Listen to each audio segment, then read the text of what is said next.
Hey there, thanks for tuning into Bricks. I'm Chris, and is this the best LEGO official castle set ever? If you don't recognize this, yes, this is an official LEGO Black Falcon's castle. But the way to get this was admittedly a little complicated. You see, LEGO is a program where they partner with fan designers that is outside of the standard LEGO Ideas process, which offers you to have your ideas turned into actual LEGO sets via a much simpler and quicker process without a ton of LEGO designers having some external help on it, but also making it part of the Bricklink A-Full Designer program, a way for people to be able to go ahead and purchase these directly from LEGO through Bricklink, which is a really interesting collaboration they've built out. This is the Mountain Fortress. It is a fully detailed castle all dedicated to the Black Falcons, one of my favorite LEGO castle factions, and this arguably has even more details than the Lion Knight's castle, a previous gigantic castle that LEGO did. The only downside is that, well, the only way to get this set was if you were able to pre-order it last year when it was available for pretty much only one single day. And this sold out in a matter of minutes, if not hours. So the way to get this was pretty difficult. You can still find it on Bricklink, but now we're gonna be taking a look at what I think of the set. And don't worry, because the Bricklink A-Full Designer program is not going anywhere, and new submissions keep on coming in featuring some phenomenal fan designs, so I can't wait to see what else they have cooking. But without further ado, let's dive into my review and look at the beautiful Mountain Fortress for the Black Falcons.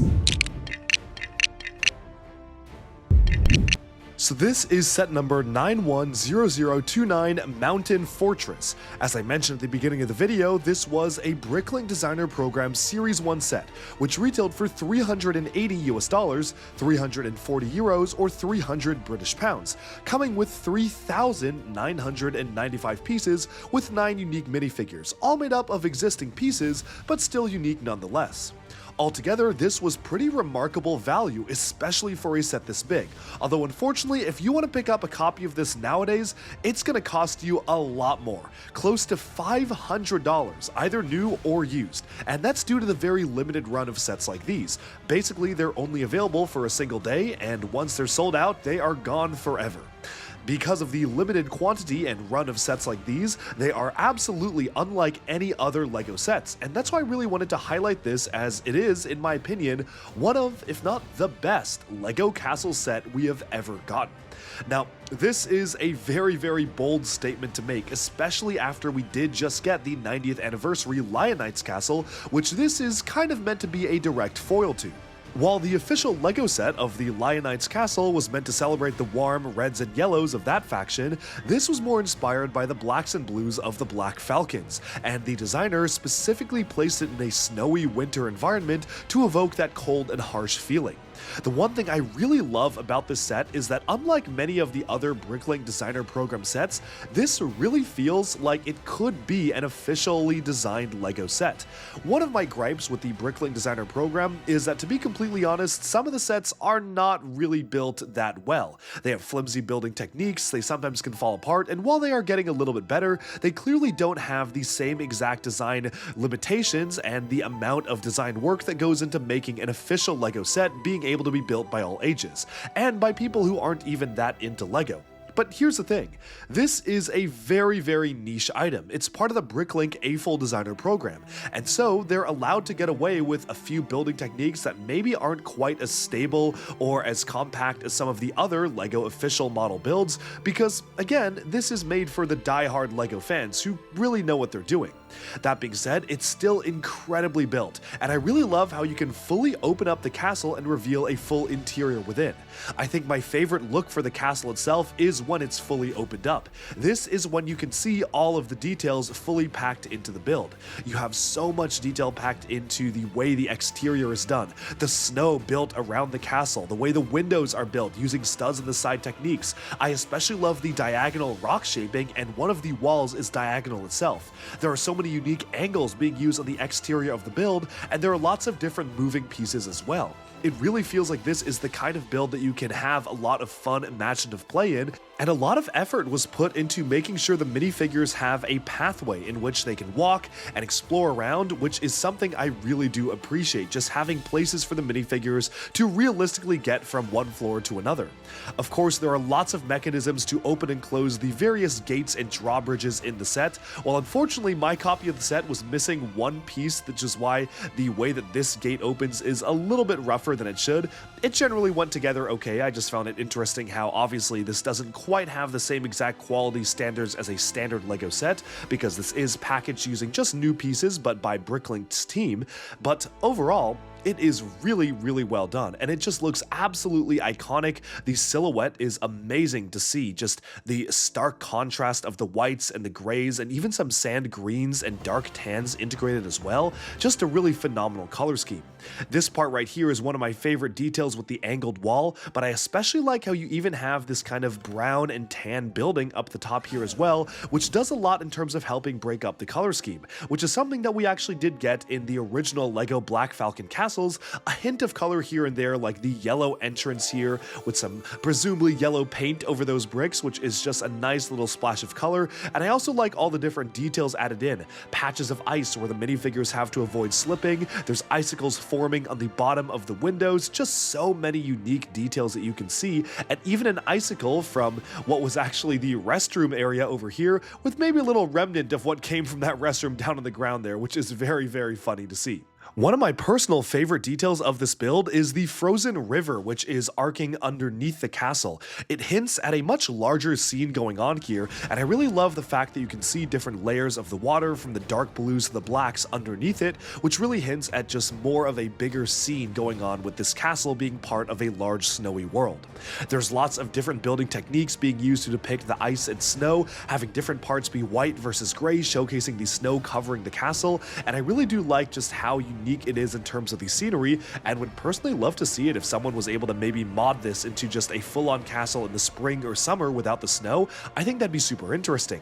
Of course, there are lots of hidden passageways inside the set, like a place where the actual king of the Lion Knights is being held prisoner, which is a bit of a dark twist on the actual Lion Knights castle set, which of course features the Lion Knights queen, no king, and you have to wonder what happened to the king. Well, this set is suggesting that the king of the Lion Knights is actually being held in the Black Falcon's castle, and the so-called peace negotiations are not all that peaceful. This is actually evidenced by one of my favorite parts of the build, a microscale version of the Lion Knight's castle. In the far left there, you can see a kid playing with it, but you can also see a brick-built siege engine next to it, which means that maybe the Black Falcons are plotting something pretty dastardly while they have the king in prison. I really do like this model because even when you get to the interior, there is a lot going on. You can see that great model miniature of the Lion Knight's castle right in there, but you also have a full-on, fully stocked kitchen as well. They really did not waste any available space and wanted to make sure every single room of the castle was meant to stand for something.